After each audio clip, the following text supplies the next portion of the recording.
suis désolé de vous dire ça, mais Kylo Ren c'est le meilleur personnage de la postologie de Star Wars.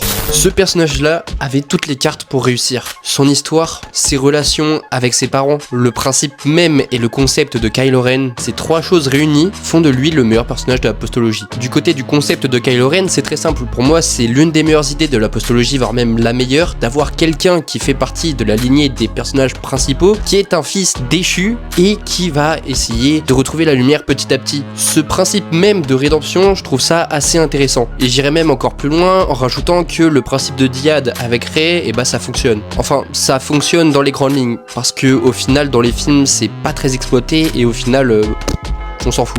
Kylo Ren, ça pue le charisme. Je suis désolé, Kylo Ren a trop de flow. Son sabre laser est magnifique, il crépite, il a une belle couleur, il est vraiment top. C'est un personnage qui se bat d'une manière brutale, on peut le voir notamment dans Star Wars 7, et ce personnage-là n'hésitera pas à se remettre en question. Au final, je trouve même que l'évolution de Kylo Ren est plutôt satisfaisante dans la dernière postologie, même si à la fin, bon, c'est un petit peu bâclé. Le fait que ce soit le fils déchu de Leia et de Han, et bah au final ça fonctionne, et le principe même de la formation de Ben Solo par Luke Skywalker qui échouera, et bah au final ça marche. Honnêtement, c'est dommage qu'on n'ait pas une série spin-off ou un petit film sur Kylo Ren, parce que c'est un personnage qui est hyper intéressant. Parce que pour en savoir plus sur son histoire, il faut plonger du côté du lore. Donc ça comprend les BD, les livres, enfin bon, il y a des trucs à droite à gauche. Mais je suis désolé de l'avouer, mais Kylo Ren c'est le meilleur personnage de la postologie, de loin. N'hésite pas à me dire ton avis dans les commentaires, bien évidemment ça m'intéresse toujours. Et abonne-toi pour plus d'histoires et de débats sur la pop culture.